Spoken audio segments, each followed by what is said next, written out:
Hello. Do you hear me? Good. My panelists, where are you? All around the world. Ladies and gentlemen, hello. Welcome to Moumkine Days. I'm really pleased to meet you here today. We, the Moroccans of abroad, came extra to give you and to exchange with you, take from you as well knowledge, share beautiful moments, and we're really thrilled to be here. I've got really brilliant minds, bold personalities to present today. I'll start with Lalla Kaoutar El Maghraoui from IBM. She's going to be a member in the panel. Please take your seat.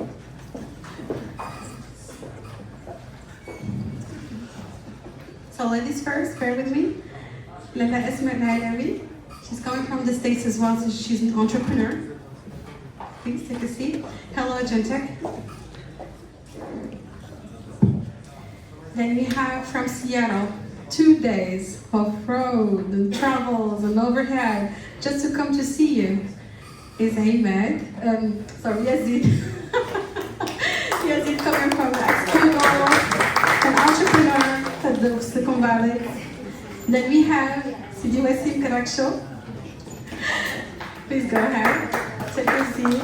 And last but not least, which is exciting, Boulmalf. Please take a seat.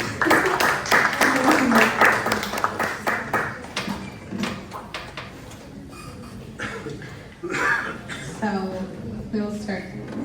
Well, I would like always my moderation protocol to break some ice with the audience, which is really important to me. We like to always build a link with the audience and to give you a closer overview of who we are. So I'm going to start to ask each and every one of you, can you please give me a little overview of your stories? I'm going to start with myself for short. My name is Yazid Boutejder. I have 4 titles that are too long for an introduction for today. And I am a board member. I am lead architect for the autonomous driving at Audi and Porsche in Germany, the headquarters. I was the first one who integrated the AI infrastructure into the autonomous driven cars, which are getting the next generation in 2028, the Porsche Panamera 911 and the Audi Q8.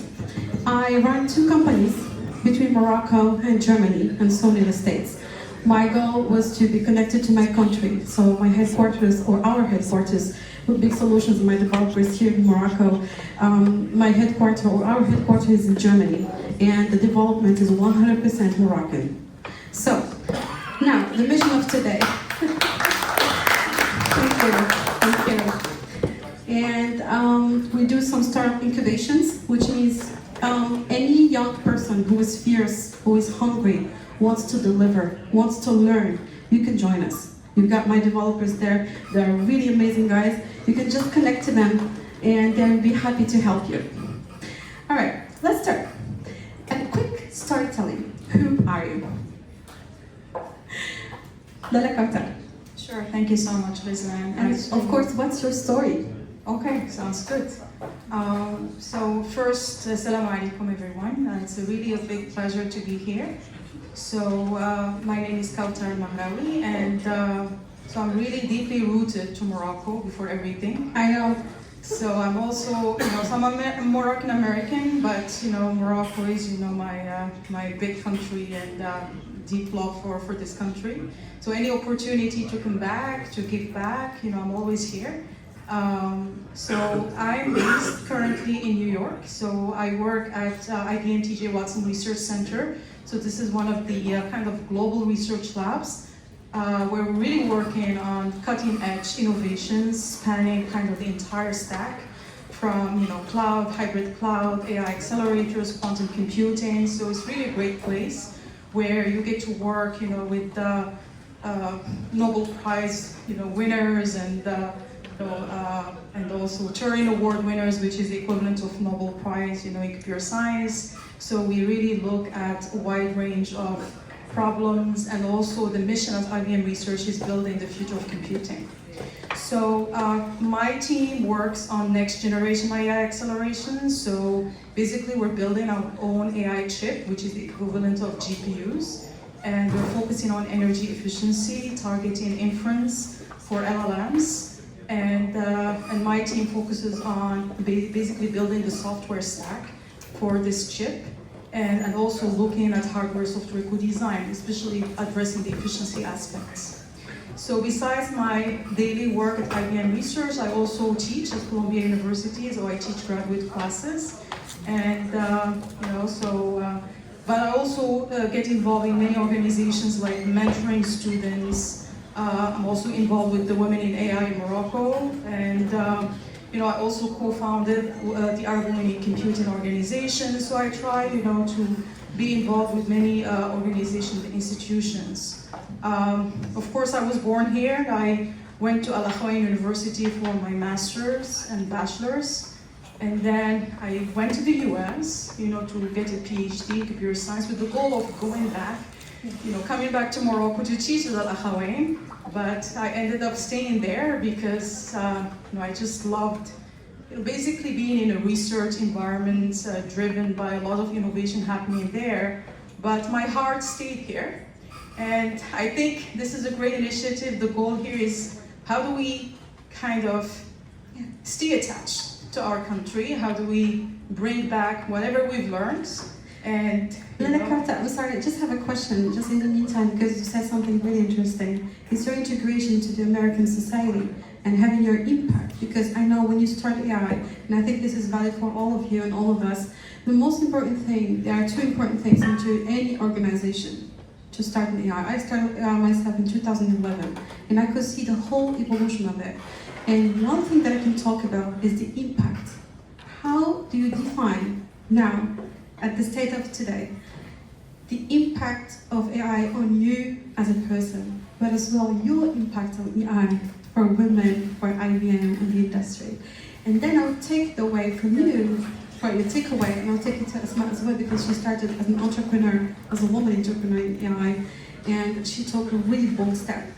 And I've seen also some really good examples out there with people who are now acting AI, really measure actors. So how do you define this, the impact? Yeah, I think that's a great question.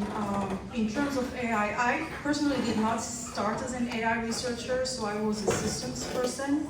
So my research during my PhD was distributed systems. Yeah. But right now, AI, it's touching everything, right? And I see a lot of the skills that are needed are really looking at the entire stack.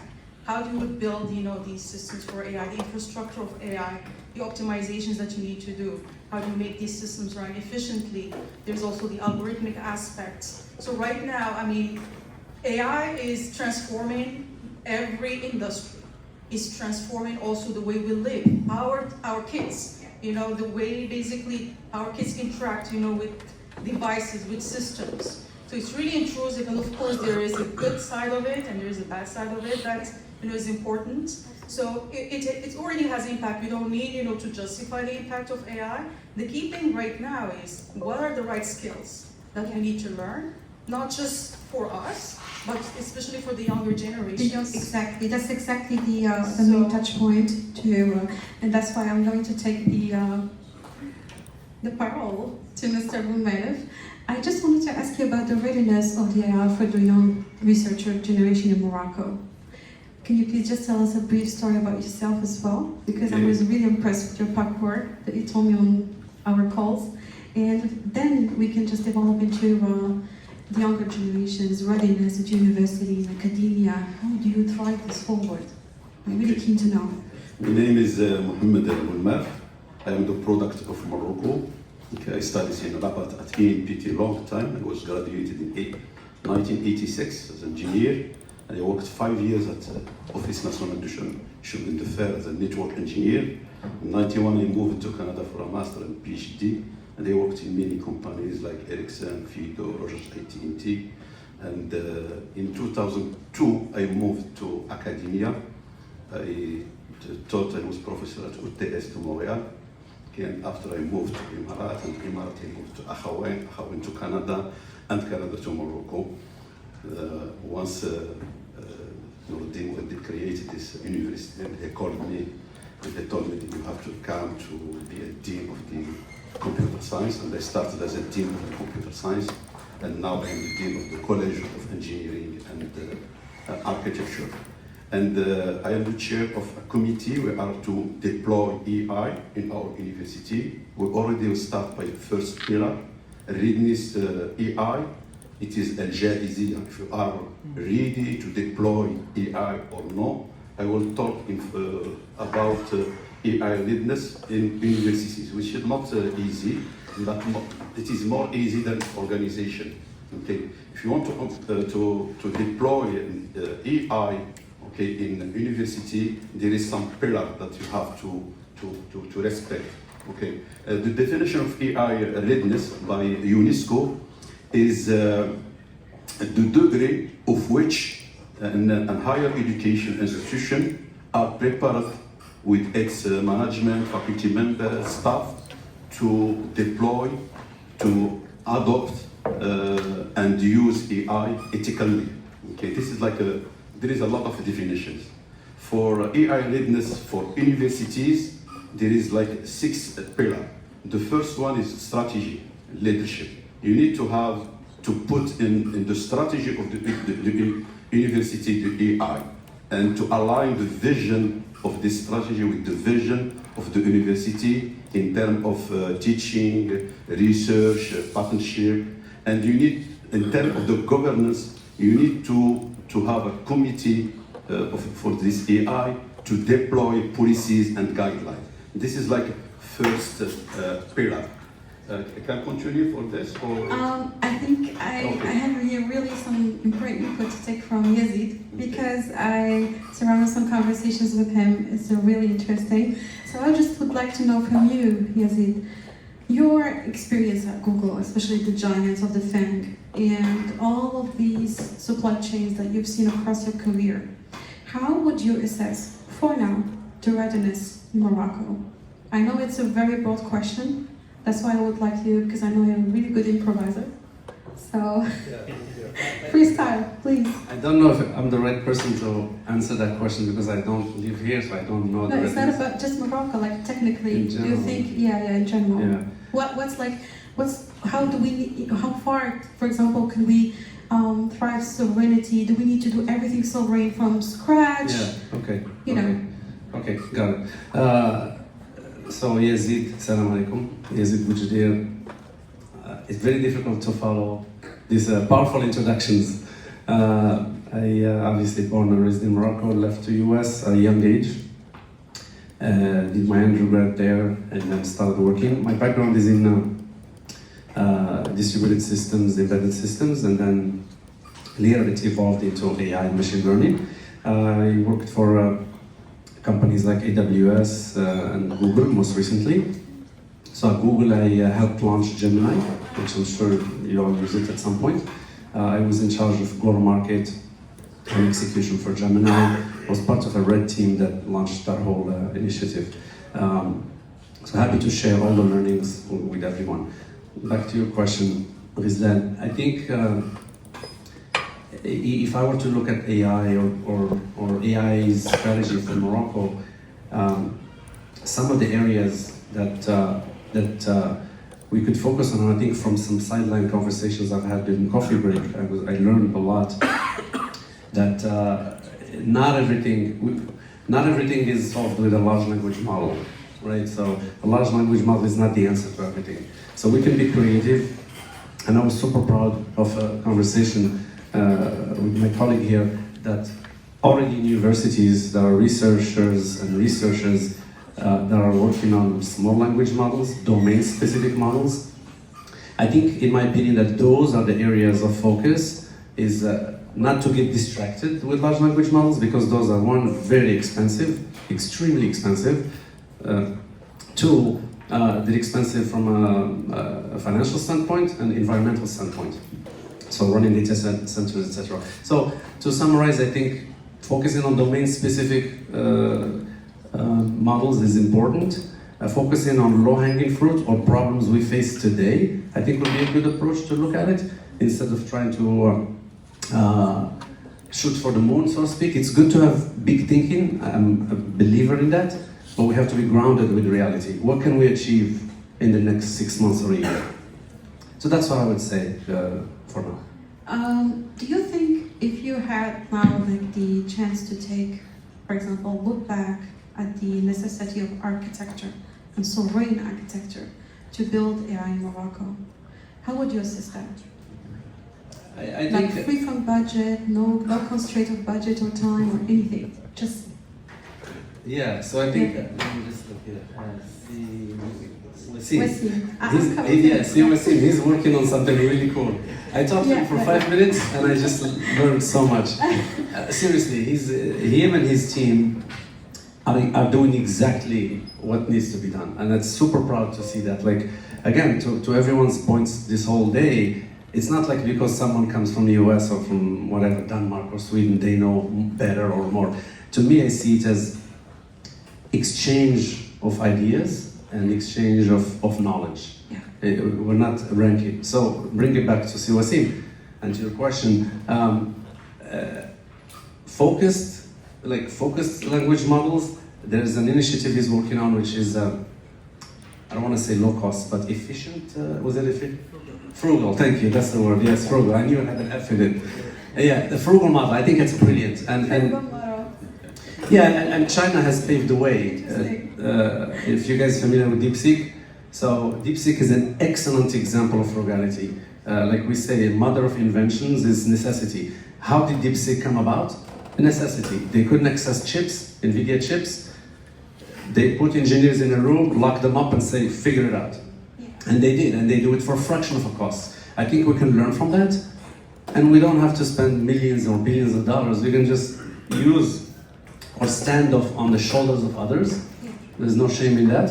And then we build our own models from the open source community, following what others have done, and we can bring our own know-how and modify the roadmap to fit the purpose that we need. Well, actually, I'm really attracted to this point that you just invoked at the end, because it's terrorism, right? We talk about terrorism, we talk about especially adapting the AI and the tech stack of AI and the resources that we have to achieve certain goals and to achieve certain tasks. We don't have to surround the 360 degrees and to adapt the AI to it. It's too generalistic and too broad. So I'm just taking the pearl to Ouassim, because he's been talking about, and then I'm going to take it to Asmaa because it's about the agentics and, So I think this is the supply chain, it's academia and industry and then academia again, because they are like bilateral, no one goes without the other. So Ouassim, you've talked about tailoring the resources and tailoring the AI to certain specific tasks and use cases, which was really interesting to me. Can you talk about this? Can you elaborate, please? Yeah. So I'm Ouassim Karrakchou. First, just to present very quickly myself.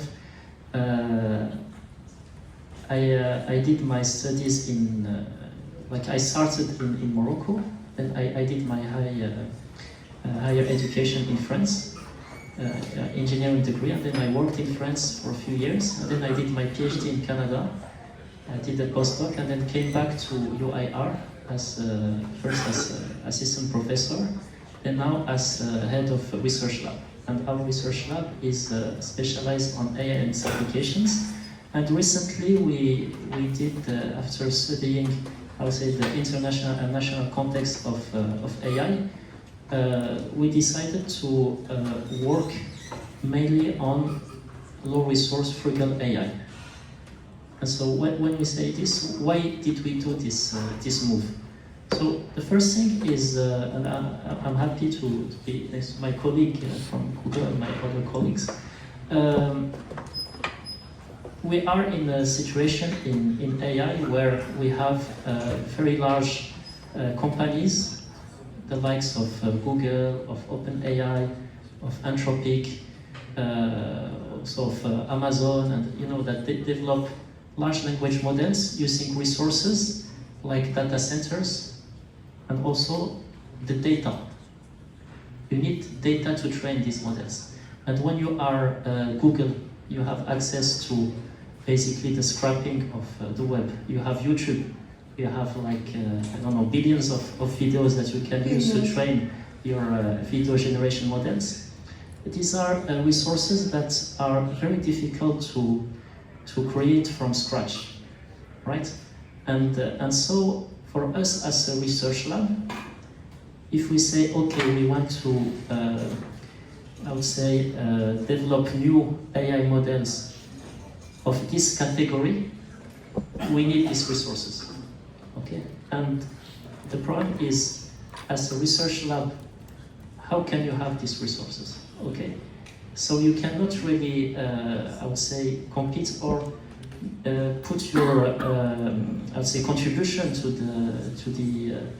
the international, I would say, scientific knowledge with our resources. However, when you look at what are the limitations of the current AI models, you have a first limitation which is related to the energy usage, the amount of resources that are needed by these AI models. Like recently, it was also in our conversation, Elon Musk says like now we have to do data centers in space to cool them, and you know, I think Microsoft is already doing some data centers that are underwater. They put like some submarines.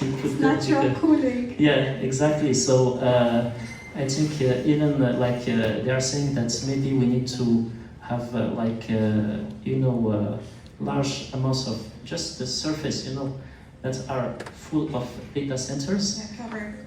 Yeah, covered with you know, and also the energy, the water consumption, all this. So the first, I would say, thing where we can, I would say, have some contributions is if we have a model, an AI model that exists, that is very performant, how can we reduce its complexity in order to be able to deploy it in an edge context? Exactly. So now Ouassim, actually, this is really interesting to me, and I think also to the audience. Do we shape the model based on the data? And this is as well a question to Yazid and to Kaoutar as well. Yeah. Do we shape the model to the data, or do we shape the model to the use case? For example, do we have a hope together, like performance Moroccan models from a point of view? Well, that's actually an excellent question, because the two are related. You know, you cannot do a model if you don't have the data, Yes. right? And if you have the data alone, it's not sufficient to make a model. So you have to work on both of them. And here, actually, in some local use cases, and also when we are talking about, you know, Moroccan sovereign AI, there's also the question of equity of access, and also of representativity of the AI model towards the population that it will be used on. For example, in the medical field, it needs to be, I would say, trained on data that is representative of the population of Morocco. And so here, it's very important. That's also what we try to do in our research lab. How can we do an AI where, of course, we cannot have all the data that, for example, our friends from Google have, but we can maybe have a bit of data and a bit of maybe human expertise, some physical models, some numerical models, you know, what we call in the jargon, it's hybrid models, combining, I would say, some things that are not really data, but are, I would say, an expertise that is either at the level of like a model, or really the knowledge of people. Like here we talk about like human in the loop in a way, to guide the training of an AI model, combined with the data that we have, so that we try to take the best of both worlds and have something that uses less data, is more adapted to the local, or more representative to the use case, and also is more uses less resources. Yes, I think you talked about, like you referred just now, the importance to adapt the data to the model as well. And I think that AI sometimes can be just maybe 6-10% of the whole supply chain. The rest is infrastructure, is the readiness, is the, you know. And I would just like to jump back to Kaoutar, but beforehand, I would like to talk to Asmaa. How did you relate AI to industry? How do you deal with your client's data when you shape the model? Because Ouassim just talked about the human in the loop, which is a very, as Einstein said, spooky action at a distance. It's something that could trick you. So, how could you tackle this when you just get a client? And I think this is a very pertinent point to the young entrepreneurs, the youngers here, because they sometimes just don't know how to deal with the client's data, or whether they should adapt something, use APIs, or build something from scratch for the client. This is very, sometimes it could be perplexing. So how do you deal with that? First, let me introduce myself. My name is Lalla Asmaa Alaoui. I was born and raised in Morocco. I went to French school in Casablanca, and then I went for undergrad in the USA, and I stayed there. My background first was architecture, so I'm a non-tech person. So maybe I'm relating to most of whoever is not tech here, and I became tech by choice. And she's a mom of 4. I'm a mom of 4, and I studied from midnight to 3 a.m. So zero excuse for whoever is lazy here. Get your hand dirty, go study. I have no excuse, no excuse. Like, I studied from midnight to 3 a.m. I still dropped my kids. They're all high achieving, and I'm proud of them, and they all do activities and everything. And I studied between activities and between cooking, always cooked from home. Everything had to be perfect. Like mom first and then study. And it's not, sorry, just for the interruption, I just, when I was on the call with you, there was this really funny story about your daughter. She told you, Oh my God. yeah, so that was a trigger to entrepreneurship and learn AI actually. So So AI could be learned through different triggers. AI تقدر تعلم بزاف ديال الأسباب. Many people learn AI just because she do videos and content, and some people just learn AI to trick. Some people use AI ethically or to make their work better, be a better person, psychology, boyfriend. Asma, your daughter, what was the trigger behind her? What was the dynamo? Okay, for me to go back to school. أنا نراكم في بغنا مغربي حيت كلشي ما تيفهمش الإنجليزية جو بونس. مرة مغربي حنا في المغرب خلينا نحترموا المغرب. دونك أنا ملي كنت هنا حليت رياض الزهراء في ميامي ديزاين ديستريكت. I exported artisanal, Moroccan artisanal, and my client, it was by choice. I always choose my client. If I don't like you, I'm not gonna sell to you. I'll make sure غتخرج في حالاتك وما غاتمشيش معايا. I was always this way. One of my clients can the owner of Fendi, Alberto Vignatelli. So I always said to ultra high network. So I always choose them, and I opened by appointment only because I had kids. I had to go home, so I put the paper. I opened by appointment only. I put my thing. Anyway, going back, I took 10-year gap when I got my 4th child. I stayed home. She was in 10th grade, and I want only A's. I want them to be community services, ballet, everything. Just think of me, I'm like very push. قلت لها نور, you have to have A's. قلت لها ماما اش درتي نتيا؟ انت كاع خديتي اللي جالسه في الدار الطيب. ما خديتي والو, خديتي غير قلت لها شنو ما خديت والو. مشيت قلت لها هاتي غير شوفي انا غنجيب لك الماستر قبل ما تخرجي نتيا. I went and took my master degree. That's a story. And then after I took my master degree, I was still home those 10 years but studying. And I was happy with my master, with honors and everything. I'm like, okay, I got my honors, we're done. She's like, oh, you're done? كانت غتمشي قالت لي غتعلقي في الحيط بقيتي ليه. I'm like, okay. مشيت خديت هارفارد, مشيت MIT. I took blockchain expert. I web3, just listen. I studied everything. And anyway, that was my first push. And then I used to volunteer a lot my time. Yeah. And I have my second son. I'm work hard, don't make much money. He was like, تضحك عارف في ليسونس على والو, you volunteer your time, you making nothing. Exactly. So this is actually the pain point. So he said, and then I understood. Could be spent on but then with money beyond AI. And I would really like to hear this entrepreneurship experience and perspective, like generating value of the money from AI. Yeah, so what he said to me, and then I said, that's true. Les gens qui te dépensent 80% de ton énergie, تخلصوا 20%. والناس اللي تعطوك 80% تخلصوا 20%. ياك ما تعجبوكش. So anyway, going back, alhamdulillah, now I have client and I wear 2 hats. I wear 2 hats, and 2 hats that I wear. I do and the argentic. I create something, and going back to the units economic that you spoke about, Ouassim. I create blueprints. أنا رجعت للarchitect mind. ملي تيجي عندي شي حد بغى يدير اي اي اول حاجه غيحرق فلوسو ما بقى عنده والو. If I'm gonna use OpenAI, I never use OpenAI API. I never use Gemini API, I'm sorry. I never use Claude API because I get burned. I use Grok with the Q, I use DeepSeek, and I do my research right and the unit economics because I don't want to be an AI wrapper or an AI burner. تنقد الدوسي مزيان.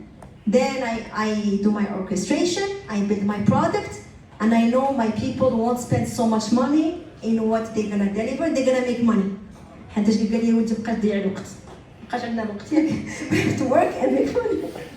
So that's passing on the mic. Yeah, that's a good perspective. Funny though. Well, Kaoutar, we've talked about tailoring the LM, like the AI models in general, and holistically speaking now, how would you maybe create an ecosystem in Morocco if you had to decide tomorrow to start from the industrial point of view? Maybe is it the IBM way, or would you come up with another way, which is from maybe an immigrant brain, just like Ouassim, for example, who took perspective from another country, through academia, industry, and came back and see Boulmalf as well.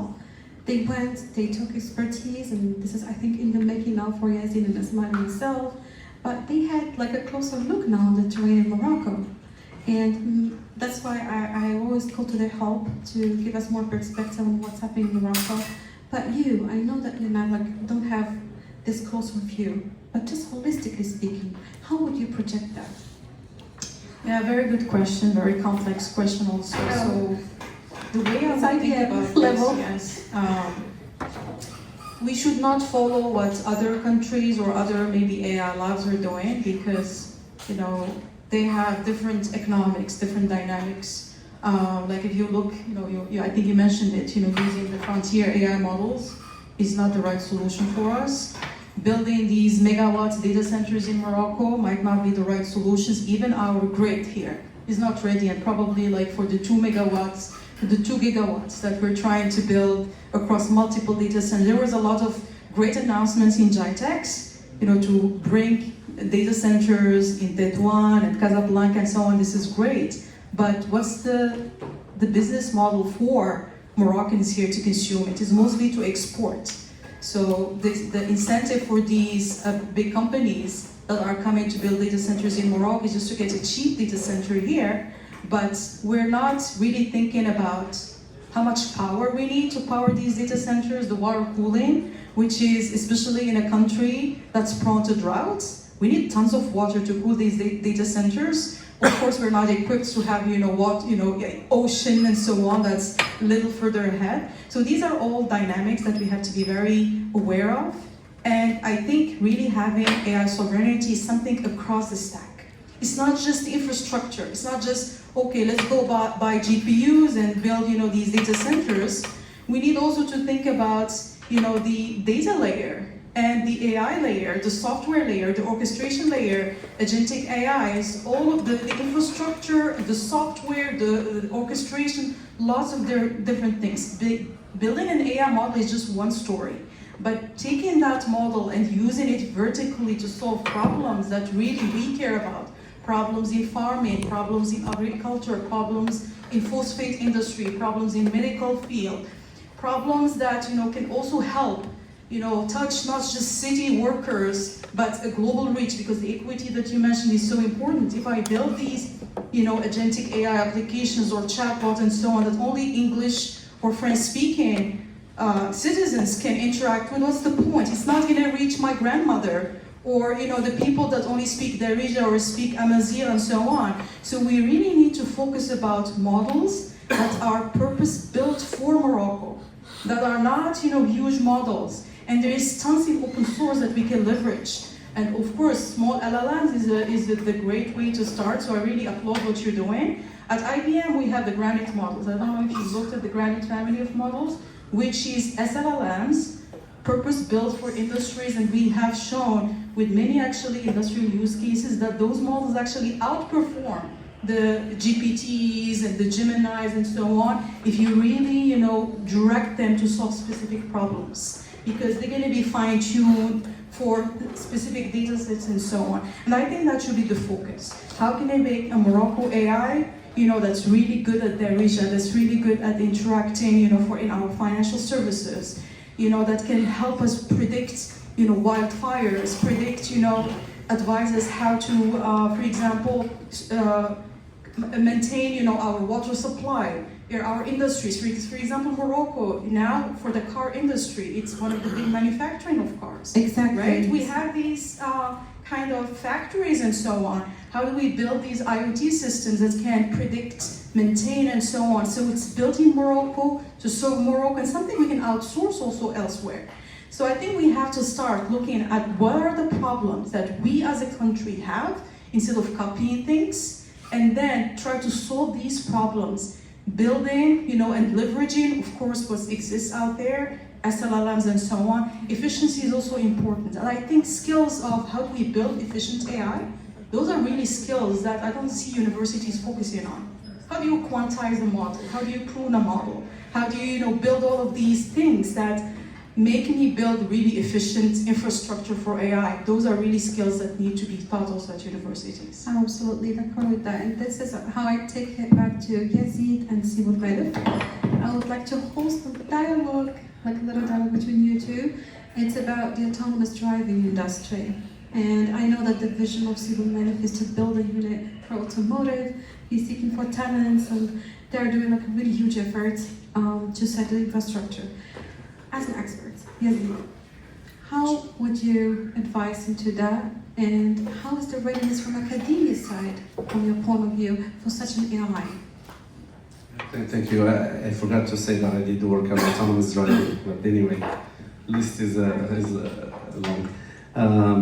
Yeah, so it's a little bit of a pivot from AI to autonomous driving. There's almost no AI, but anyway, complex. Exactly. Yes, this is exactly what I want to ask about. Yeah. How, to which extent AI has a role here in autonomous driving? In autonomous driving, it's actually very dangerous to implement generative AI, meaning AI that thinks by itself. You want deterministic AI because you have people's lives at stake, so you cannot have a system make a decision on its own or think on its own. It can make a decision that's based on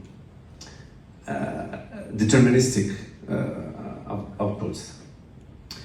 Autonomous driving is, I think, a wonderful technology, and I think Morocco can benefit from it.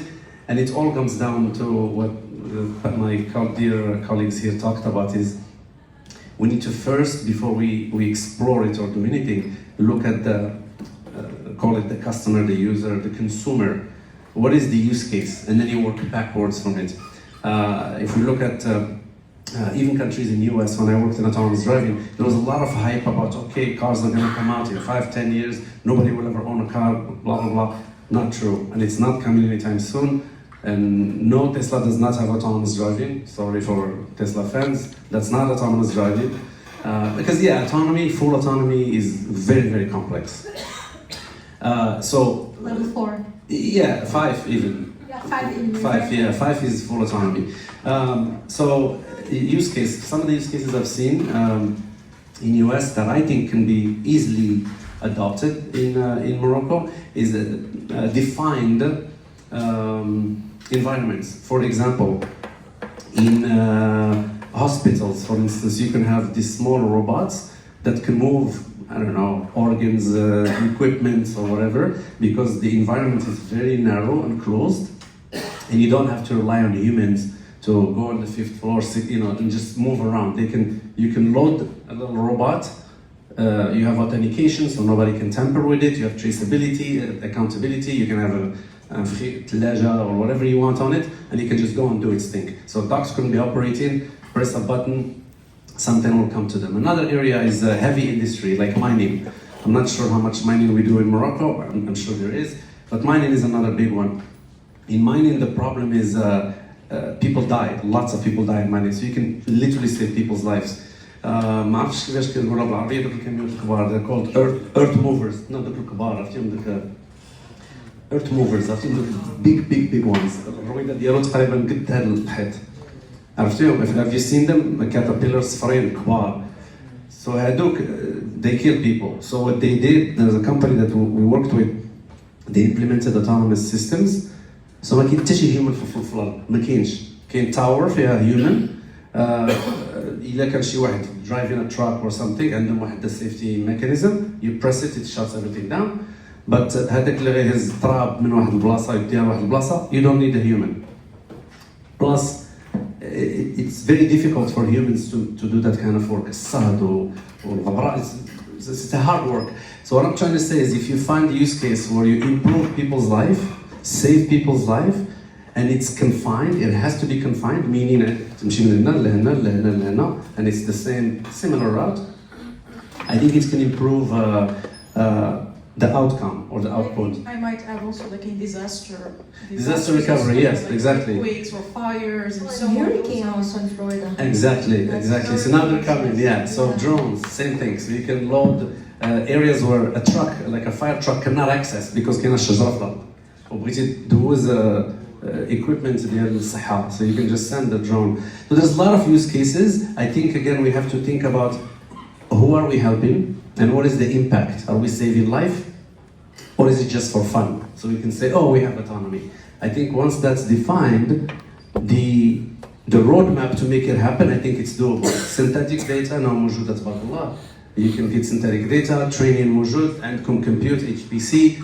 It's not as expensive as AI. It's still expensive, but either that you define use case, you can get there. Can you please emphasize more on this little last point? Which one? Can you please elaborate HPC and so on? So HPC, high performance computing. كتشد GPUs ولا TPUs clusters وكت again كياكلوا الضوء بزاف, lots of power, but you put a model, a machine learning model, you train the system, and then you have an output that you can load into your robot, your truck, your machine. Not as easy as this. أنا حيت الوقت ما بغيتش نطول عليكم بزاف, but في الأول كدير testing, simulation, make sure it works, وتعاود, add, then you deploy. But the beauty ديال هذا السيستم هذا عندك advantage ديال synthetic data. حيت in real life you only have so much use cases اللي تقدر تاخذهم and you test with them. دوك use cases اللي ما عندكش, for example, ملي كنا كنديرو simulation ديال autonomous driving, you want to simulate طوموبيل غاديه والشجره طايحه وواحد المره غتقطع الشانطي بالسترولر. In real life ما غتسناش, you can't wait until it happens. So you go into a simulation system, you say لوح لي الشجره, لوح هادي, طيح الكابل, whatever, and then you see how the system reacts. Is it detect those issues? Can it see the problem? What does it do? And then you The Markov chain or the game theory, it's called for the broad audience. هذه واحد الconcept اللي I think you know it, of course. But yeah, it's a really good simulation way to predict. I would take Also, you can create digital twins, for example. Yeah, digital twins, exactly. I would go back to this point of digital twins, but beforehand, I'd like to take some input from Boulmalf about the high performance computing. إذا بغيتوا نسويتشيو العربية no problem, just let us know so we can be aligned. احنا كنا مغاربة and we were here. طوفينا بلي كنهضروا مغربي مزيان, so everything is fine. مغربية.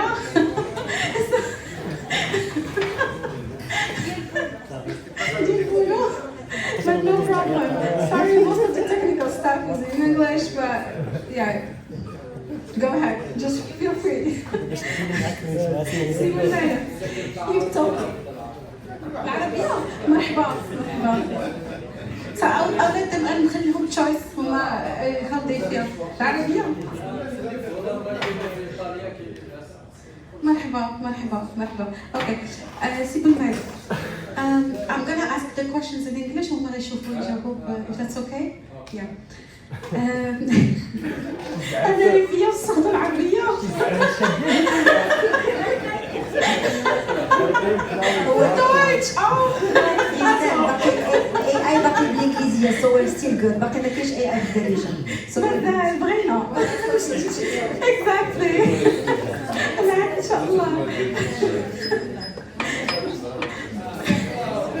I think it's hard to translate in Arabic. I think it's hard for them to translate all things in Arabic. We got this. Challenge them now. We got it. Okay, no problem. See, we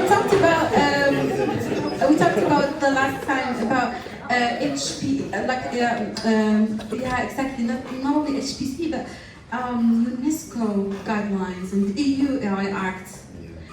كتفكروا بلي دابا المغرب should be codependent to that or just deliberating other way, a third way? I would like to know the perspective from academia point of view, especially here at your research unit. I know that you did a huge work on this. You had some statistics as well, which is really appreciated, and it's very interesting to read. But your input about this? Yeah, very good question for me because in academia, we started in January. Me and Ouassim and CNS, we supervised 4 students in WPI, which is a Polytechnic Institute in Boston. They come to our university for their capstone. Capstone هو مشروع التخرج. وبما ان رئيس الجامعه طلب منا باش نديروا واحد الدراسه على اليوزاج اوف اي اي ات اور يونيفرسيتي، خدينا هاد المجموعه من الطلبه وعطيناهم داروا واحد الدراسه كاليتاتيف اند كوانتيتاتيف with the surveys and interviews and we collected a lot of data. We collected data from 1,200 students and for like 160 professors and 140 staff administrative. And we asked them a lot of questions about usage of AI, which tools of AI they are using, for which purpose, academia, and we collected a lot of data, which is very, very, very good data, and we are surprised because we found out that 98% for students and professors and staff administrators, they are using AI, which is a shadow AI, is an illegal, non-ethical, and a lot of. This is why the decision of the president to put AI in our strategy, which is the first pillar from Readiness AI in the universities, and we put a committee. Now this committee they developed the guidelines and انشات هالشي قانون, and we found out that many universities in Morocco they don't have this, and the European UNESCO and Commonwealth, all of them, they ask university to have this guidelines and policy. Now we developed this guideline with 68 articles, and it will be voted this month in our conseil. Okay, and we will start this month by AI literacy, which is the first pillar. If you want to deploy AI, now we will train professors about pedagogy, and we will integrate AI in pedagogy, and we need to change all our assessments. You know, if you ask students to write a report, or this is not an authentic assessment. We need to move. We need to have to change management among professors. Now the third pillar is teaching, learning, and we need to integrate AI in teaching and learning, in pedagogy. We need also to train a professor how to teach, how to do assessment with AI. The fourth pillar is data. We need to have a governance of the data. We need to put a committee how to collect data, how to manage the data, how to store this data, and we need also to have infrastructure. This is like the fourth pillar, data and infrastructure. We need to have like some small data centers or GPU, and we need to have some governance of the data. The fifth pillar is research, innovation, and partnership. You need to see the impact of AI in research. We need to go to the excellency. We need also to improve innovation by incubators, and we need also to use AI to improve our partnership. This is the pillar number 5, and the last pillar, which is transversal, this is ethics. Ethics, we need to use this AI ethically and effectively, and the transparency of this to use this AI. This is what we have in. Yes. Je pense أسماء وكان بغات تقول شي حاجة. أنا عندي واحد الكويشن سي بولمالف تطرح لكم كاملين. دابا إذا بغينا نديرو بحال واحد لوسموس مثلا كوثر هضرات على واحد ديفلوبمنت ديال المورو في المغرب which is tailored to the Moroccan need. كيفاش كتاسسوا مثلا بحال دابا هذا الشيء ديال الانفراستراكشر وكيفاش يعني الانبوت ديال مثلا دي اكسبير بحال شكل ديال يزيد بحال شكل كاوتر ولا اسماء ايتترا حتى واسم اللي هو جا من برا من yourself شنو كتحتاجي بالضبط كاوتر to develop such a thing. اسماء غادي نهضر معاك دابا انت مورا مع اسماء مع لاله كاوتر كيفاش نقدروا اكسبورتيو هذا الشيء باش يتادابطا لا كليونتيل امريكان مثلا يعني كيفاش نقدروا ناجستيو هذا الليفل ديال اي اي اللي في المغرب لوكالمون بواحد الطريقه يكون ذكيه اللي نقدروا نجيبوا لي سافوار فير ديال الناس ديالنا ونخدموا عليه هنا ويفيدونا ولكن يفيدونا حتى اكسبورتيو الاي اي لان المغرب دابا راه غادي كياخذ الليد في هذا الدومين بوتيت ا بوتي. I think we need multiple ingredients to be able to build these things locally. The first one, of course, you need infrastructure. So you need, supercomputers or data centers. We don't need like maybe huge ones, but the key thing is we need kind of a shared pool that universities, startups, and industry can access. Because right now, I think we have a supercomputer, I think in UM6B, which is one of the most powerful in Africa.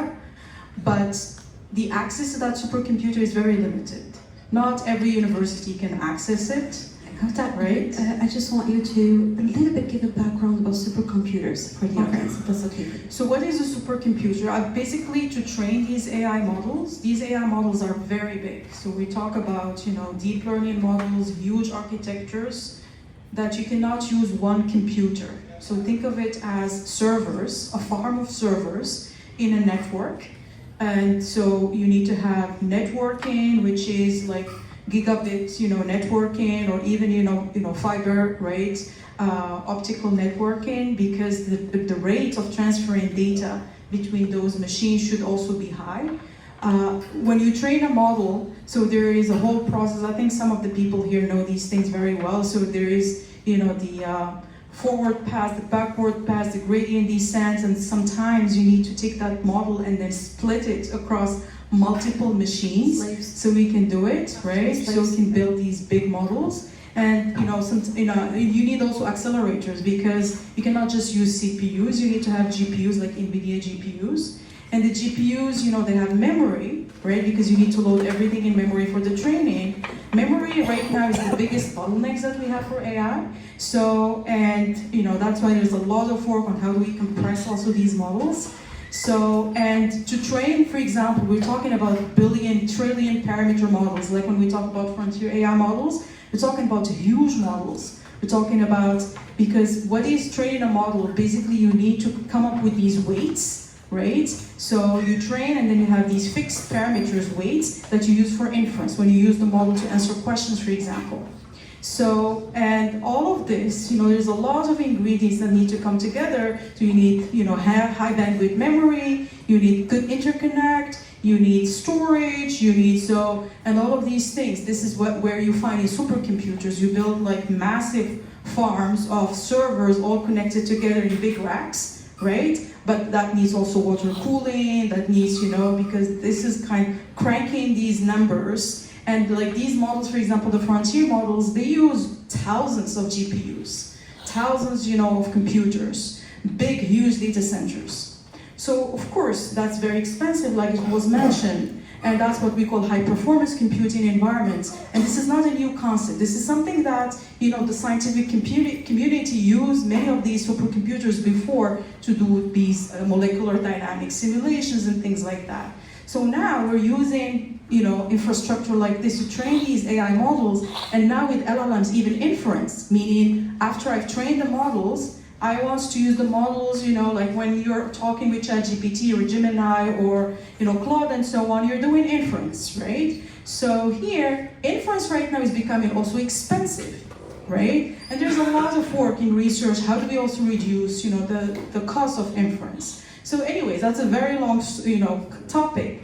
But the idea, HPC environment is very important. And right now, AI and HPC is kind of becoming also a field of itself.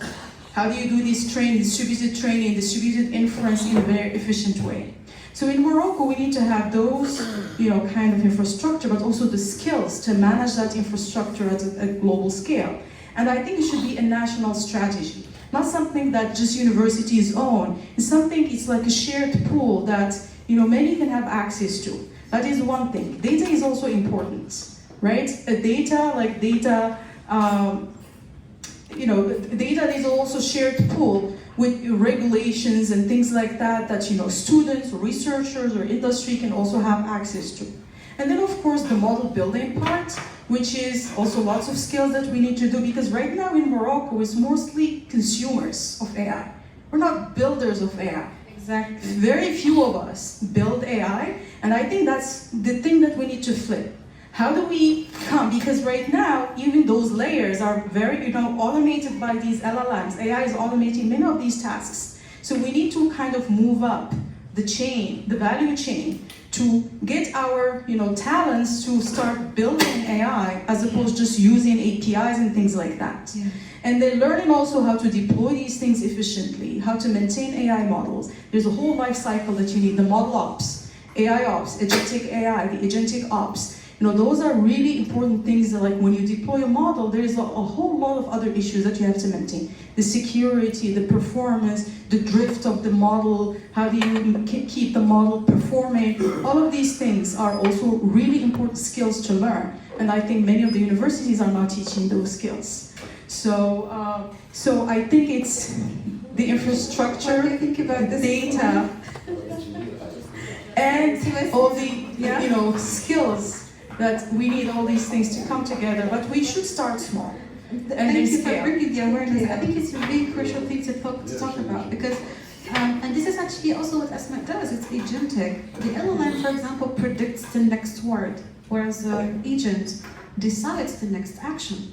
And it could be really submerging on us, the human being, if we don't know how to master the art of the AI. So I would like to use your input, Kaoutar, and to inject a little bit into with the input of Lalla Asmaa about the agentics, and a little bit on board the audience about the agentics. And I would like also to finish this with the input from Ouassim about this, like teaching or bringing awareness about what Kaoutar just invoked. So this is how we do it.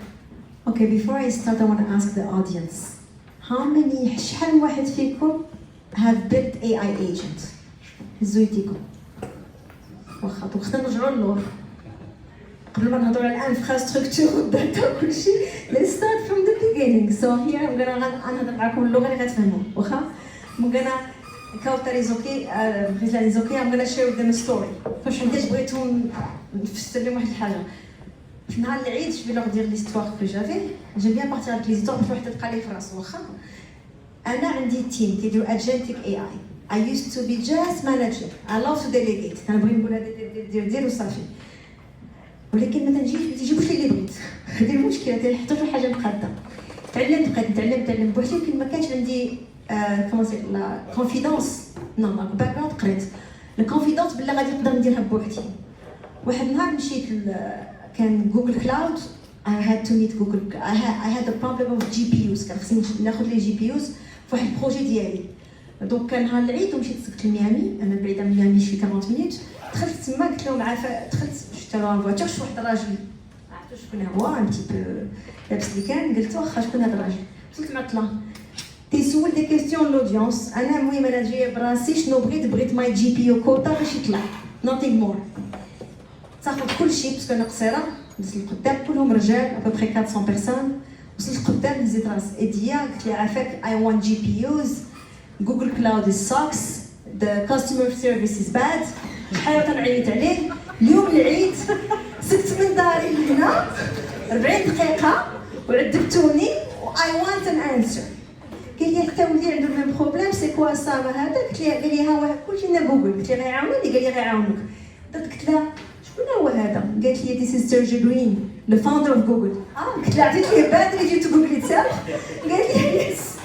سو مشينا هذاك النهار وانا معروفه بجوجل ريفيو. خويا حنا مابقاش نمشيو لشي هوتيل في مراكش ما دارش معايا مزيان، غادي لكم جوجل ريفيوز. سو ام فيري جود جوجل ريفيوز.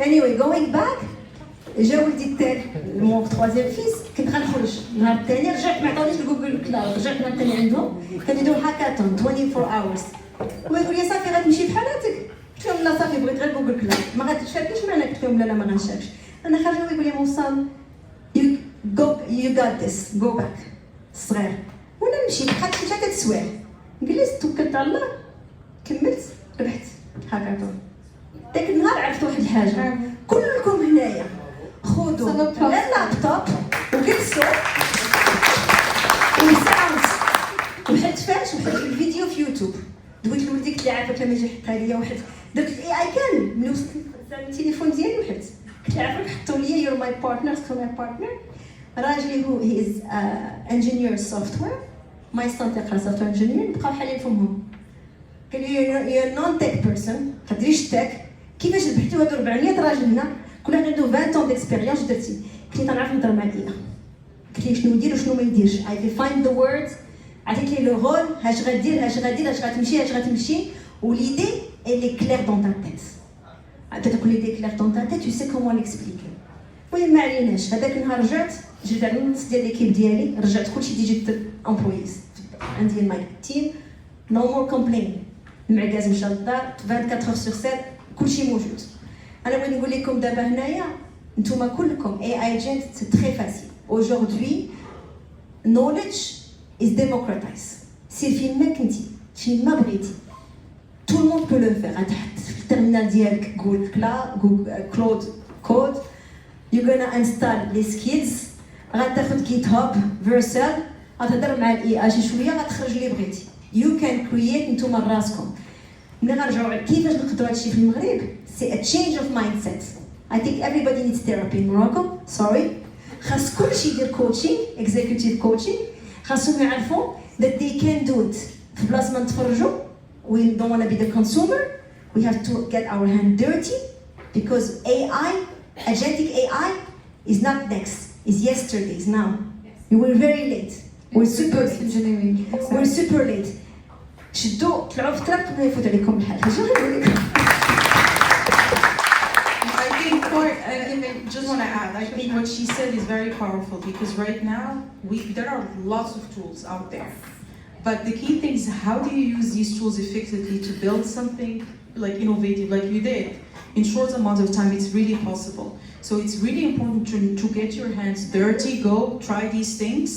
You know, Cloud Code is very powerful. It can do amazing things. I built a website like in a day. Right, and you know I've been kind of procrastinating, but now I maintain the website, you know, a few minutes. Just like you said, how do you talk to the AI systems? How do you use these things? How do you orchestrate between all of these agents? That's going to become a very important skill.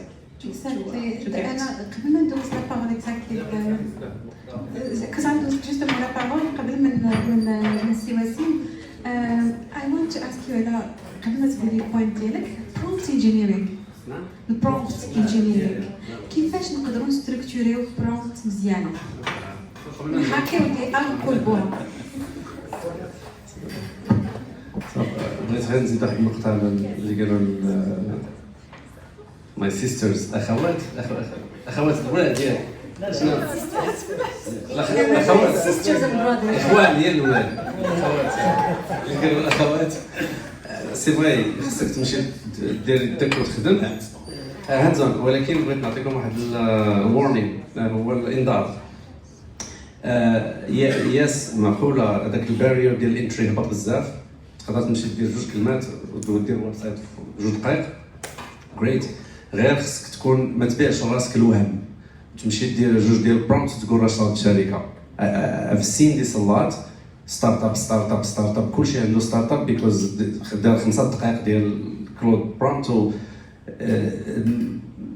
بحث واستشر مع الناس وتيستي ليدي ديالك هادوك التولين كيبقاو تولز ياس غتصايب اي حاجه في 2 دقائق ماشي مشكل اتس جود مزيانه قبل خصك 6 شهور و5 ديال الديفلوبرز وزيد دابا هذاك البارير حيد البارير الجديد اللي تحط قدامك هو الهومورك اللي ما كنتيش مولف به خصك تمشي دابا تشوف هذيك ليدي ديالك واش خدامه تيستيها مع البيرز ديالك مع الناس اللي في الدومين واش ليدي نيت كاينه ولا ما كايناش قبل ما تمشي تبدا تدور في بيكوز اتس فيري ايزي تدخل داك انا وقعت لي نيت تدخل في هذا الكونفرسيشن مع الايجنت ديالك كلاود ولا اللي بغيتي وكيبيع لك هو نيت الوهم.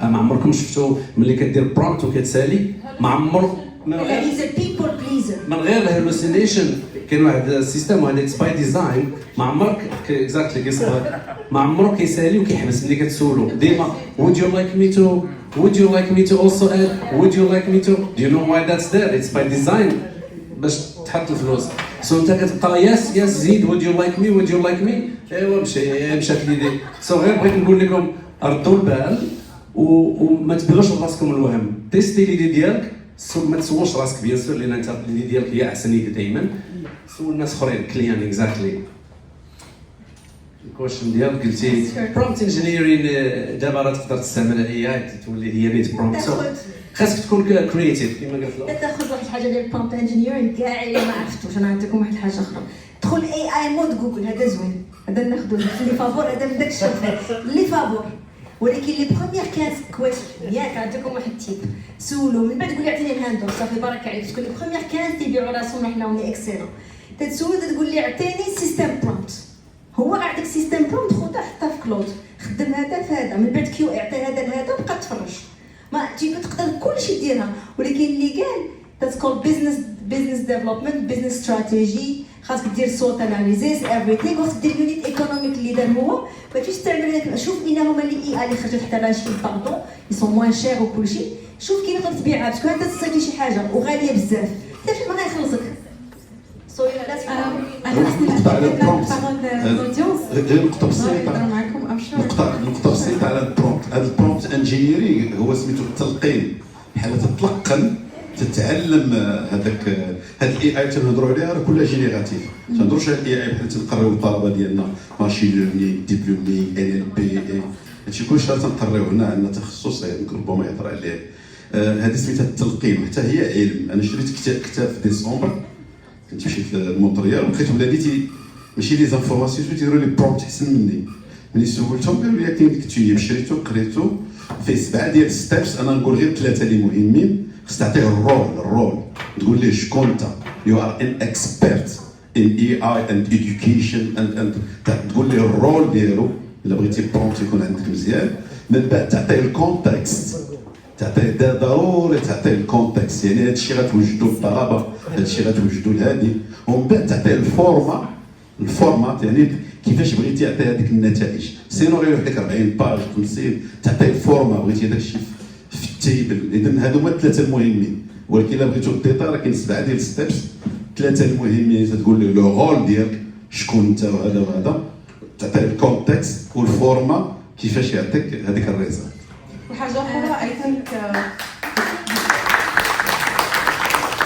there is also the skills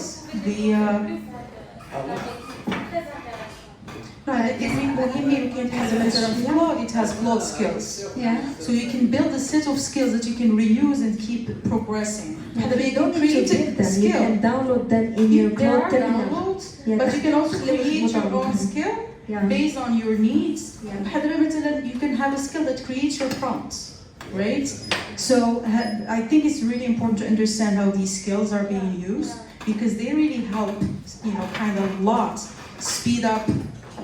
Also boost your productivity and use AI more effectively. But those are also I think the prompt engineer, because a prompt engineer also can be automated, but also the use of skills, also how to use agents, understanding also the nature of agents, how do you build agents, those are really good. I think it's a really great input what you just stated, and I take this question back to Ouassim.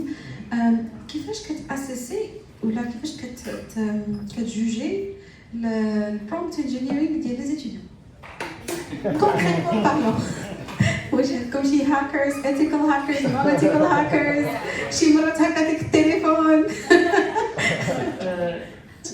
to be honest I think we are in an age where AI has changed how we do things and we have to adapt, right? So now, unfortunately, there are some ways to assess learning that are no longer, I would say, adequate in the age of AI. for example, giving an essay to students at home.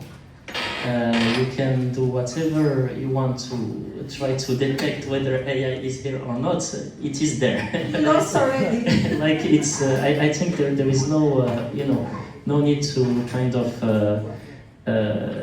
like debate on this, because there are some ways that are completely like no longer useful to assess students. However, we have to be more creative and adaptive to what we do. And for instance, I saw like a professor who did something that I found like very interesting. He used agentic AI to automate the a verbal evaluation of students in a way that he created like it was a chatbot that he kind of configured with with speech and everything, with RAG, with all the, I would say, all the technical details that are needed to be focused on the course. And then the chatbot conducted interviews with the students and assessed the students based on their, I would say, face-to-face, like in-person skill on a subject. And so here the students, of course, they are there, they cannot use anything else to answer. And so it's something where you can really evaluate how the student is performing on a certain subject. And so I believe that, working on the detection of the usage of AI, I think it will be a lost battle. However, doing new ways to assess students that are taking into account the usage of AI as a fact, I think that's where we should go. And also, I think there is something that we need to do also. Maybe as part of the discussion, there were several discussions. I want just to add like a little word on this. I think we need to be careful of, saying that, or talking mostly about LLMs and agentic AI as the only, or like the main things we can do in AI. Because especially in a context like Morocco, there are challenges that can be solved with AI, but won't be solved with LLMs or agentic. I'll take just one simple example. And this morning, Siamara, in his speech, he said that there are three main sectors that are priority for the government in the in the strategy to development. There is education, there is health, there is agriculture. Right? And when we talk, for example, about health, where we have some regions in Morocco, in the mountains, in rural areas that are very poorly connected in terms of just internet or and so in these regions we are in I would say in a context where it's completely low resource. Like if you have like a smartphone, that's what you'll have. If you have a laptop, right? And so if you want to do an AI that is inclusive and can be used by people there, for example, something that's, I don't know, detects like respiratory sounds to detect something there, it needs to work on very small devices. Yeah. And so it's important to also work on these very specialized models, not just LLMs or like agentic, but like very object-oriented or like subject-oriented. specific small tasks. models that are experts on what they do, but are not experts on everything. And like LLMs are like experts on everything, but they are very huge, right? So we have to focus on that. So that's Maya. Okay, so thank you so much for the panelists. It was a really great discussion. I'm gonna take the questions from, I'm gonna take questions and input from the audience. Anybody would like to talk or?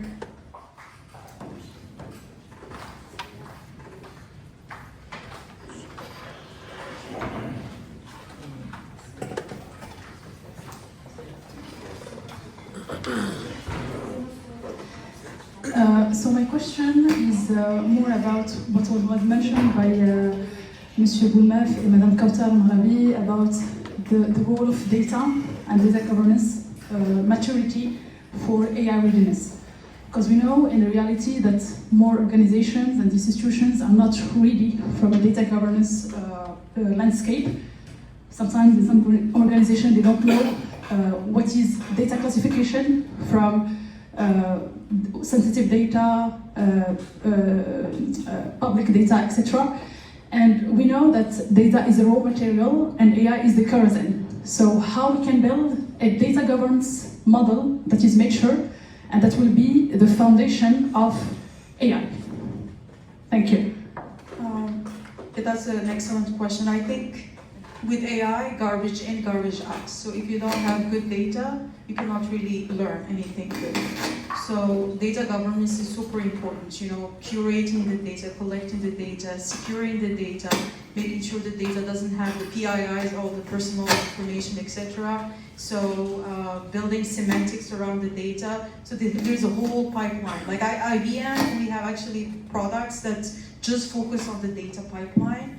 And there is a lot of steps that you have to do to, you know, even the models that we built, they don't just scrap all the internet's data, but we go through multiple cleansing stages, so we can really have data that is safe and secure. And that's, you know, one of the big, you know, kind of business model that we have in the product that we're selling. So of course there is a whole set of stages that you have to follow. But I think for Morocco, this should be kind of a national strategy, that where we have big kind of, you know, data, you know, where are we going to store the data? How are we going to ingest the data? Securing the data, because some data is regulated, some data, you know, is not. So, and having also rules about the data usage is so important. And also how do we leverage that data for building the models? So having that national data strategy is super important, and also using the tools to build that pipeline. Build the pipeline for, because there's tons of data we have in Morocco, like lots of exchanges, like through the phones, in social media, you know, the IoT, the factories and so on. There's no shortage of data, but how do we capture it securely and then cleanse it, pre-process it, make it, you know, kind of available for AI learning? So there is a whole set of processes that, you know, we have to establish as a country, and also have a shared pool that many can access for training, as long as it is secure, regulated, and things like that. Right now, you know, the EU has the AI Act, and they've actually kind of right now delayed, because they came with all these rules about governance, and now they're kind of slowing them down to, I think, December like 2027 and August 2028, depending, or you know how. 28. Yes, and I think this is also a good opportunity for Morocco too, because now they need to test these things, to have sandboxes also where you can test for many companies, you know, these, you know, the governance, the security, and so on. And it's a big market for Morocco to create those, you know, secure sandboxes for testing. For us, but even, you know, for others, for example, the European market. But we don't want to kind of take all of the rules of the EU, for example, and apply them as is to Morocco. We need to lighten some of these things, especially for the young Moroccan startups and companies and so on. But having a data strategy is super important. And there are lots of tools out there to do it, but we just need to focus on this, create data farms, and have also the resources in terms of the infrastructure to do all of these things. And agentic AI can help these things. You can set up these pipelines, create AI agents that go ingest. We can automate the whole thing. But of course, we need to have humans in the loop, you know, to regulate, to check. But having clear rules and, you know, also pipelines that you build using LLMs, using agents and so on to help do these things. And there are reference infrastructures and reference implementations that we can adopt. Okay. Yeah, I have a question. Assalamu alaikum. I'm Haytham Al-Khtmour. I'm part of the Moumkine community.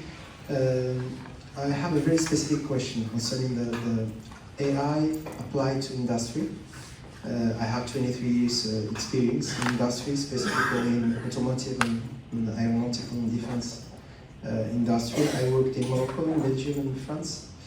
And I have a very simple observation, which is 80 or 70% of the problems are coming to the companies in the industry.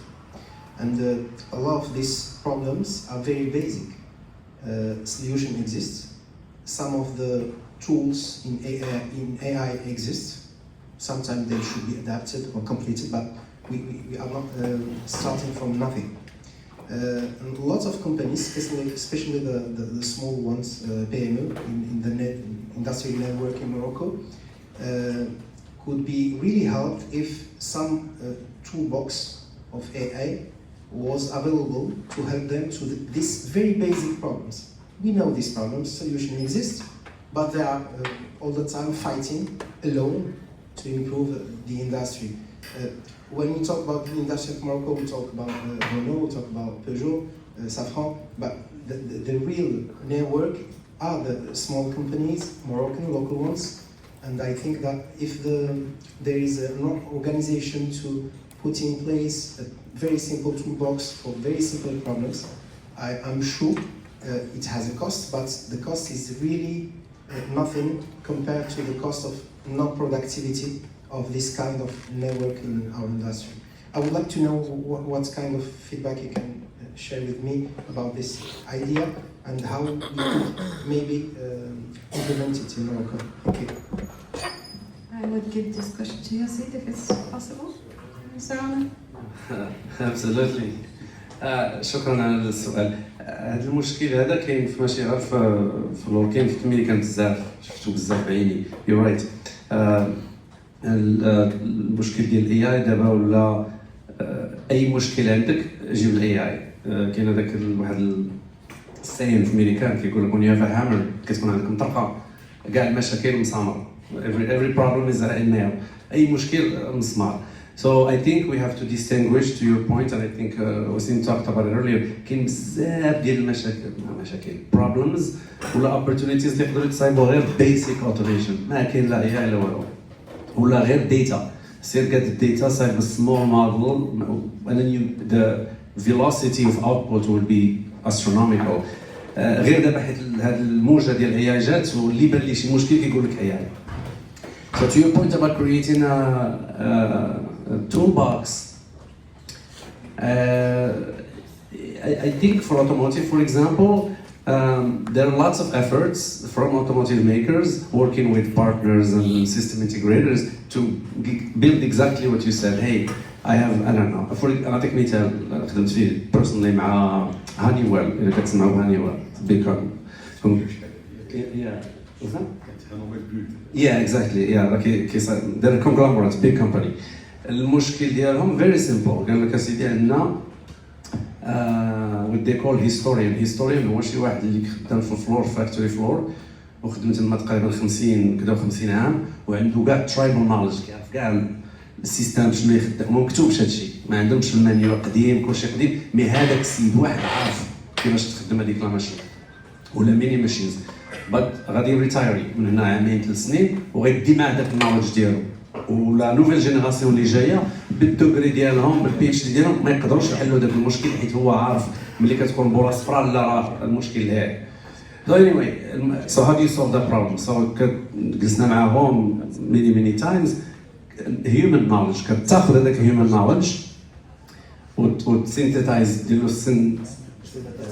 yes synthesize كتسينثيتايزيه ودان كتحطو في واحد الموديل صغير وكتخد هذاك السيد كيولي يتريني الموديل كيخدم هو مع الموديل وكيعلم كيتريني بالموديل تيولي بيسيكلي بحال كتشد هذاك السيد وكتريبليسيه بهذاك الموديل. سو هذا مشكل كبير وصعيب يتحل in my opinion بواحد تول بوكس لان كل شركه كل اندستري عندها مشكله ديالها يونيك اكزاكتلي مي الا بغاو سي سون سيريو بحال هاد الشركات اللي قلتي ديال الاوتوموتيف عطا الله التالنت في المغرب اللي يمشيو يجلسوا مع سمول ستارت اب ولا يونيفرسيتي يديروا معاهم بارتناريا and then they can solve any problem ما كاين حتى مشكل.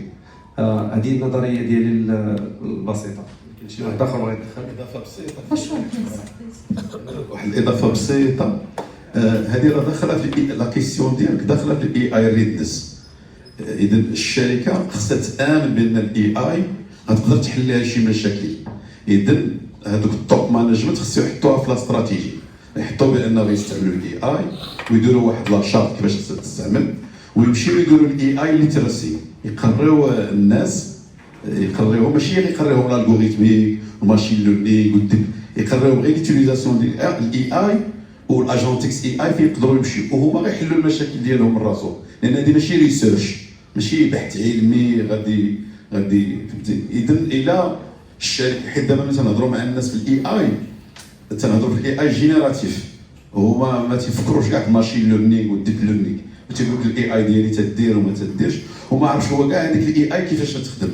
مثلا شات جي بي تي بزاف الناس في المغرب تيستعملوها، ولكن ما عارفينش راه اليمونتيها بواحد الداتا، وهذيك الداتا غير ديال واحد الناحيه معينه. دابا الا سولتي شات جي بي تي على شي حاجه فلسطين ولا هذا غيعطيك رونغ انسر، لان اليمونتي بواحد. اذا خصنا بعدا نديروا الاي اي ليتراسي، نديروا نحو الاميه في الاي اي. ولا الشركات كلهم، يعني التوب مانجمنت ديال الشركات امنوا بهذه القضيه ومشاو لاستراتيجي ديال لا كومباني وكتبوا بان غيزيدوا فيها الاي اي، دونك الا زادوا الاي اي دونك خصهم يديروا واحد الكوميتي. اذا خصهم يديروا ترينينغ الناس ديالهم، ماشي يمشيو هكا ادفانسد في الاي اي، يمشيو غير الاستعمال ديالها. But may I add something? I let It's a very valid point. That's true. Just a quick addition. So I agree with you. Like having a universal toolbox might not work for every like industry ولا هذا. But again, I think the tooling can be generalized. Had the training, the fine tuning, the cleansing, the data prep, and so on. Of course, كيفاش غتبريبيري ديك الداتا، شنو هما tools ولا steps might differ from one domain to another. But I think هذيك methodology could be abstracted away. So I still like the idea of the toolbox. But maybe you can even create a basic toolbox, like how do you do training, how do you do fine tuning, how do you cleanse the data, how do you how do you deploy the model, how do you generate a model, how all of these things. And then you can maybe even use AI to customize these things as a first step. And then of course you need the human expertise to take it to the really production.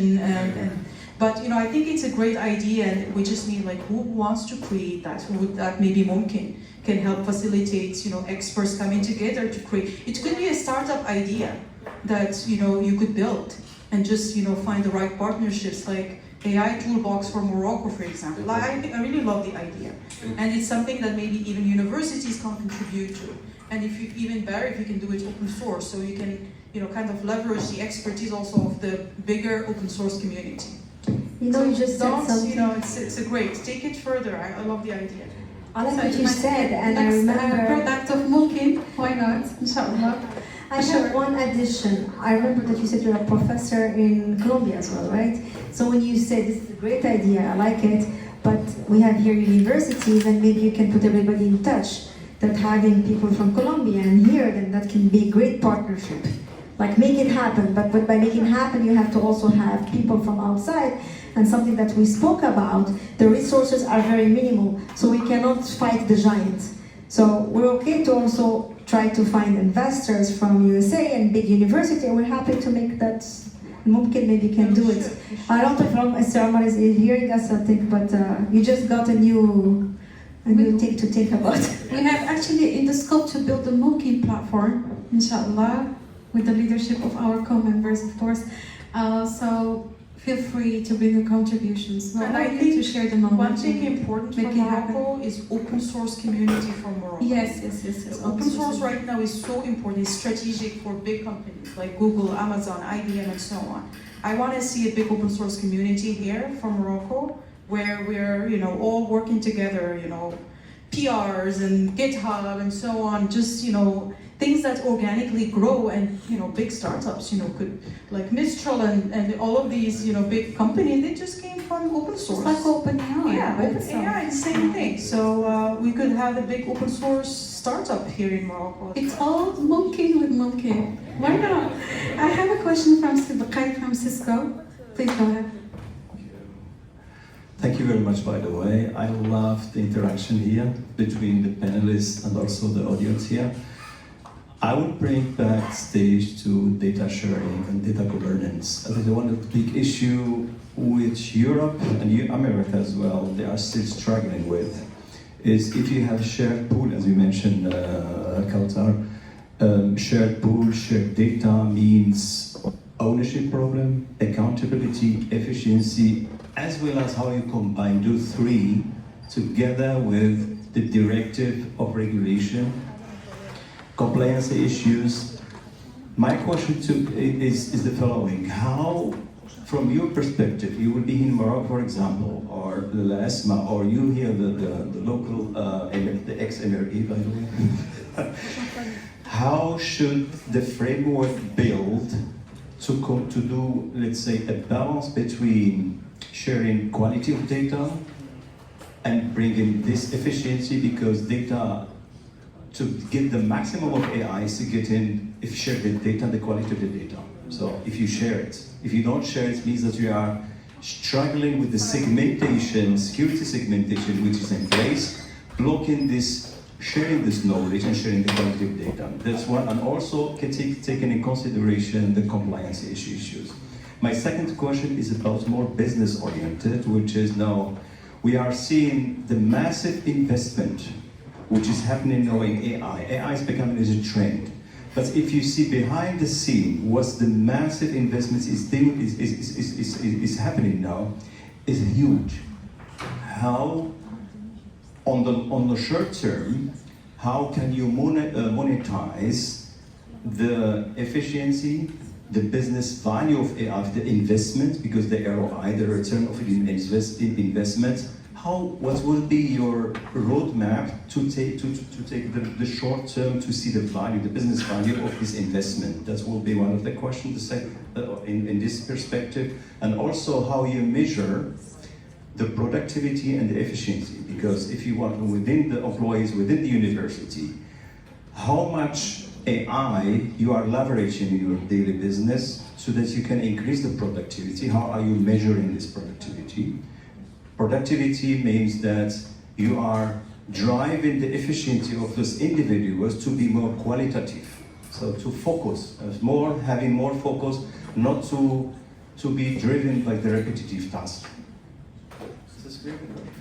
Just one. I will take another question to answer everything at once, because we need to move to the other panel.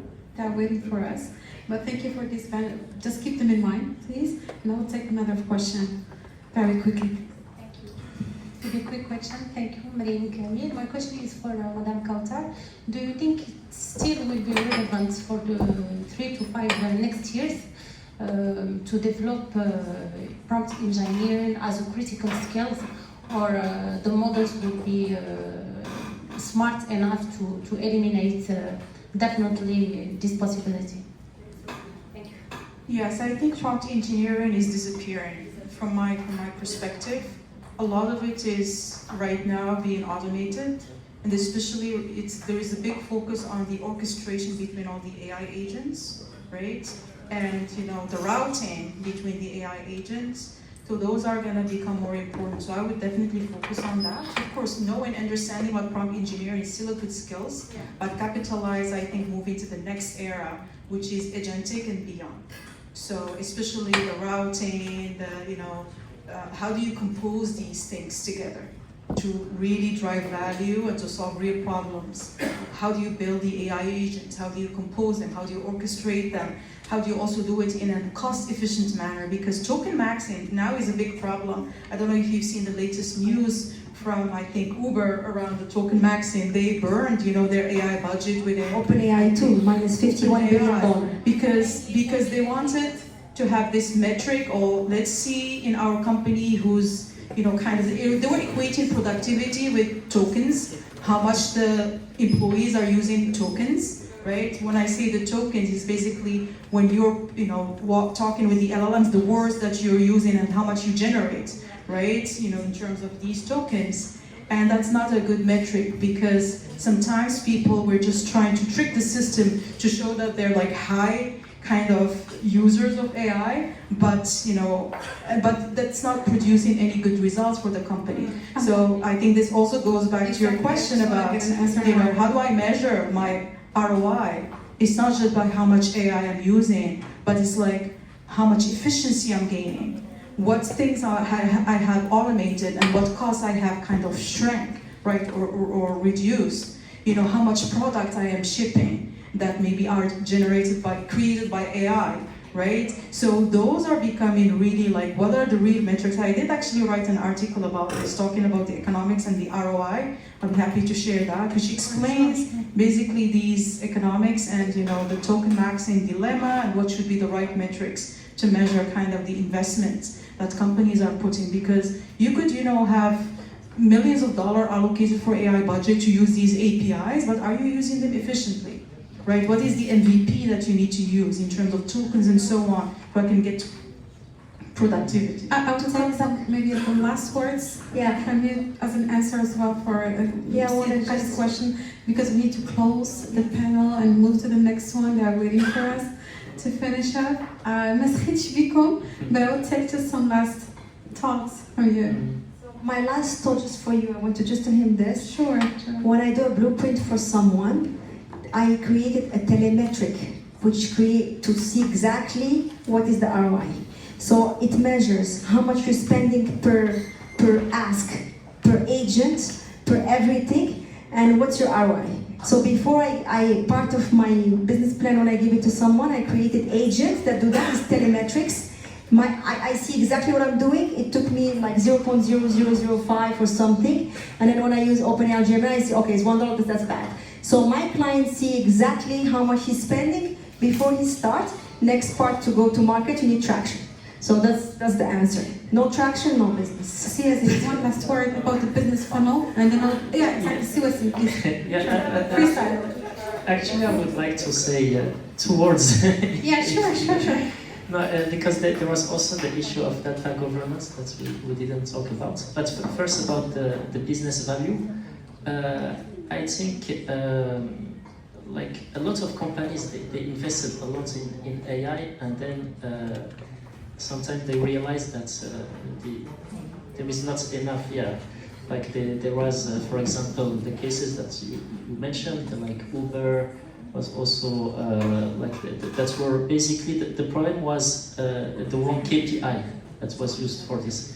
There were also some companies that basically, the case of Air Canada, who deployed a customer-facing chatbot to handle support.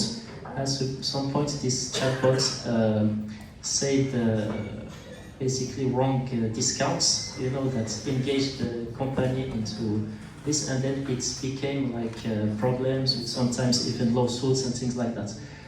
So the important part is really, I think it shows what was said before in the panel. You shouldn't just go and use AI, like follow in a way the hype. It's very important, this initial planning phase. What I want to use AI for? Do I really need AI for this problem? As my colleague said earlier about this toolbox, there are some problems that don't need AI. Sometimes just need a simple ray. And even like environmentally speaking, like sometimes a search in Google is less, is more energy efficient than asking ChatGPT for the same thing. So it's very important to study first. Do I need AI? That's question number 1. If I need AI, what do I need it for exactly? And then how can I measure what is the value of AI? So thinking about the KPI first. Right, and then I implement. But starting from I would say doing AI because AI can do everything, I think it's a bit dangerous. And to finish about this data governance, I know the time, but because I believe it's important. I think the rule should be open data, I believe. However, there are some use cases where you cannot have this. Health is one of the cases because there are personal information, things like that. I'll take just one last joint work between Boulmalf and Yazid about the governance of AI. We talked about the literacy, and now the last word comes to you both, about the governance. How can we set a healthy governance background? أنا كنت غنقول العام زين that's it. governance AI داكشي كلشي غيجي ويمشي. يا العام زين مصطفى الصحة والسلامة هادشي اللي كاين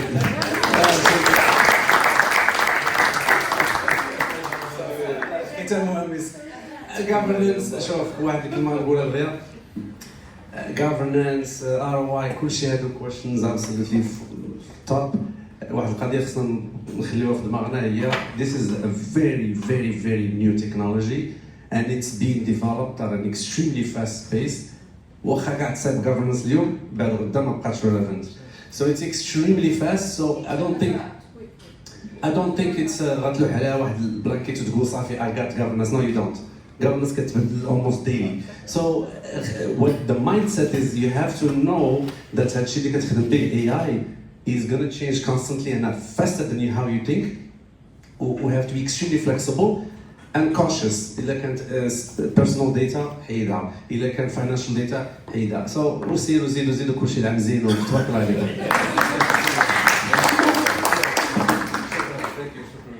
ولا غير السي بقالي غابيمون انا غنمشي الامباكت هي خصك تشوف هذوك الانتندنس جول واش اشيفد ولا نوت مثلا في الايديوكيشن واش الليرنينغ واش وقع هذاك الليرنينغ تعلم وصل التعلم يعني وصلنا للليرنينغ لان التيتشينغ تيدينا الليرنينغ حنا تنقريو الطلبه ولكن ما تنعرفوش واش راه تعلم ولا لا دونك خصني نكون عارف بان واش كاين ان امباكت ديال الاي اي اون ليرنينغ اند تيتشينغ وفي الريسيرش ومن بعد الافكتيفنس اللي ديال السي بقالي هي خصني الميزوري واش في الريسيرش شحال بيبرز والبرودكشنز والميزوري عاوتاني واش عندي الاكريديتيشن ولا هذه دونك هذا السؤال ديالك انا مشيت ليه من ناحيه الجامعات وكاين الشركات عاود شكون اخر دونك حتى حنا لو بغينا نديروا الاي اي خصنا نكونوا نامنوا بان كاين واحد الامباكت ومن بعد الامباكت عاد كاين الافكتيفنس هي الميجرمنت ديال الكي بي Ladies and gentlemen,